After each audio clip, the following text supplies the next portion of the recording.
அடி சித்திரையே என் நித்திர போயிருச்சு உன் பாடா படுத்தும் பார்வை என்ன பைத்தியமாக்கிருச்சு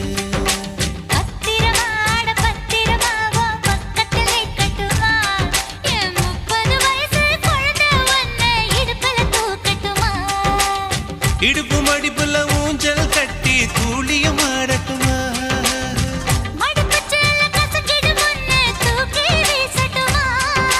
நியாயமா இது நியாயமா பதில் சொல்லடி செல்லம்மா